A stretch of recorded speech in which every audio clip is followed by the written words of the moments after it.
तो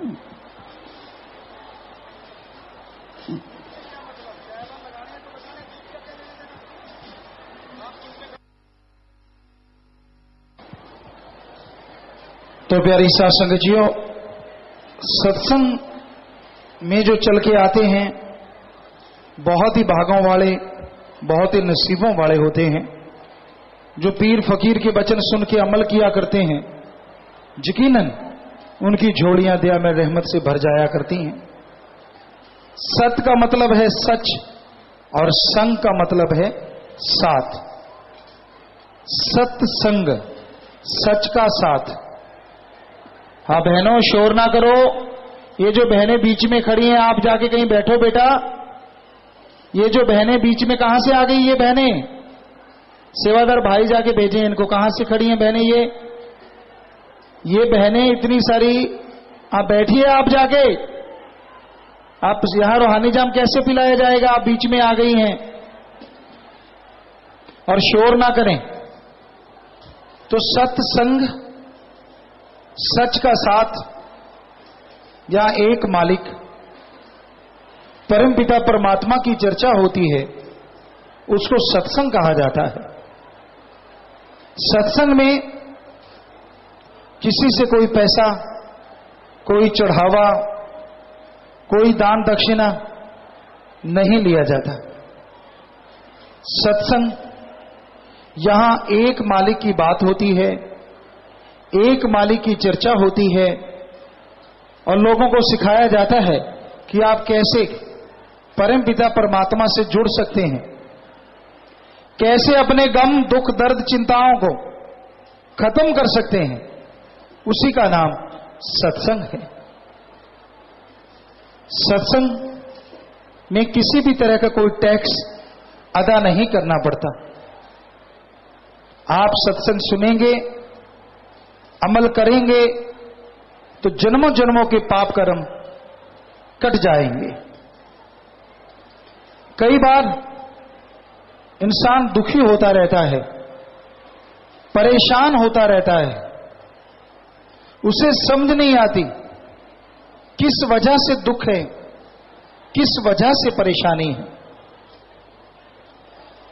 बेवजह की परेशानियां, बेवजह का दुख इंसान को आता रहता है और इंसान दुख में परेशान होके टेंशन में चला जाता है। बहुत मेहनत करता है पर फिर भी सक्सेस नहीं होती, सफलता नहीं मिलती। बहुत गुस्सा आता है, बड़ा खींच जाता है इंसान, चिड़चिड़ापन हो जाता है, बेचैनी का आलम हो जाता है। पर इन सब से बचने का एकमात्र उपाय प्रभु के नाम का सुमरन है। अगर आप लगातार सुमरन करेंगे,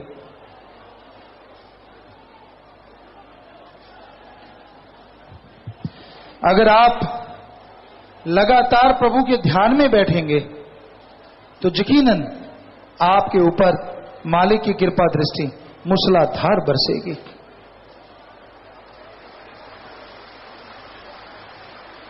और जैसे जैसे मालिक की दया में रहमत बरसती जाएगी, वैसे वैसे आप अपने दिमाग का इस्तेमाल ज्यादा करना शुरू कर देंगे।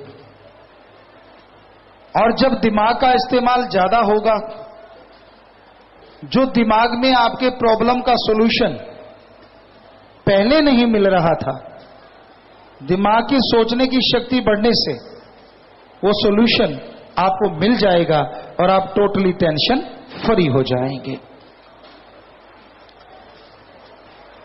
तो प्रभु के नाम में, अल्लाह वाहिगुरु गॉड खुदा रब के नाम में बेइंतहा शक्ति है, बहुत ताकत है। भागों वाले जीव, नसीबों वाले जीव सत्संग में चल के आते हैं और उनके भाग्य और बन जाया करते हैं जो सत्संग सुन के अमल किया करते हैं। सत्संग में चल के आए हो, वचन सुनो और सुन के अमल किया करो। और संत कहते हैं नाम का सुमरन अति उत्तम है। संतों की बात जो सुनते हैं, जन्मों जन्मों के पाप कर्म तो कटते ही कटते हैं, इस जन्म के दुख रोग परेशानियां भी दूर हो जाया करती हैं। आपको कई बार एक बात सुनाया करते हैं। एक चोर था, बड़ा ही शातिर चोर। वो चोरी करता, उसका किसी को भी पता नहीं चला। बहुत ने कोशिश की कि उसे पकड़ा जाए, किसी तरह उसको पकड़ लिया जाए, पर वो चोर किसी के काबू में नहीं आया। आखिर एक दिन ऐसा आया, चोर की मृत्यु हो गई। पर मृत्यु होने से पहले जब वो बीमार था तो अपने बेटे को शिक्षा देने लगा। उनको शिक्षा देने लगा कि बेटा, कभी किसी संतों की सत्संग में मत जाना। नंबर 2, अपने पास चोरी का सामान हो, पीछे सेना पड़ी हो, तो सामान अपने पास मत रखना ज्यादा देर, इधर उधर रख दिया करो। और तीसरी बात, पकड़ा जाए चाहे कुछ भी हो जाए, कभी मानना ना कि तूने चोरी की है। अब वो तो गुजर गया, उसका बेटा शातिर चोर बन गया, वैसे ही चोरियां करने लगा, किसी के काबू में नहीं आता था। खूब भाग दौड़ करते, पकड़ने वालों ने कोशिश की, पर कभी किसी के काबू में नहीं आया। एक दिन अचानक बादशाह के यहां चोरी की, और चोरी करके जब वो जाने लगा तो पता चल गया, पीछे सेना लग गई, सेना दौड़ने लगी। अब वो इंसान भी दौड़ा, चक्कर चुक्कर लगा के। एक गांव में सांझी जगह थी, वहां से लोग बाहर आ रहे थे, कुछ अंदर जा रहे थे। तो उसने अपने वो हीरे जो थे, एक भोली सी बहन को देख के उसके बैग में डाल दी, निशानी कर ली, उसका नाम पूछ लिया, पता पूछ लिया कहां से है, कैसे है, और अंदर चला गया। अंदर देखा तो सामने संत बैठे, एकदम से डर गया। ओ, मेरे पिताजी ने कहा था कि संतों की बात ना सुनना। कानों में उंगलियां दे ली। पर आदमी की फितरत है, अगर कहा जाए इधर मत देखो तो एक बार जरूर देखेगा, ये कुदरती आदत है। अब उसके अंदर भी आया, यार ये कह रहे हैं कि सुनना नहीं, पिताजी ने बोला है, ऐसा संत क्या कहते हैं। उंगली निकाल के देखा, भाई शोर ना करें सेवादार, इतना शोर ना करें, रूहानी जाम पिलाने वाले, बहुत ज्यादा शोर मचा रहे हो आप। ऊंची ऊंची आवाजें 2-3 सेवादारों की आ रही हैं, इनको बंद कराओ। तो उसने, चोर ने कान से उंगलियां निकाली, तो संतों के वचन आए, देवी देवताओं के परछाई नहीं होती। उसने उंगलियां फिर से कान में डाल ली। अब सेना के लोग पीछे लगे हुए थे, ध्यान से देखा, समझा, पकड़ लिया कि यही आदमी है। पकड़ के ले गए, अपने तरीके से कोशिश की, चोर नहीं माना। हीरे जवाहरात भी उसके पास से नहीं मिले। पहले ये असूल था कि अगर सामान मिल जाता था तो वो सबूत होता था, तो सामान नहीं मिला, चोर माना नहीं, पर सभी कहने लगे कि है तो यही आदमी। बादशाह भी परेशान कि जब वो मान नहीं रहा, उसके पास से सामान नहीं मिला, उसको सजा कैसे दे सकते हैं। तो एक जासूस औरत थी, वो कहने लगी बादशाह सलामत,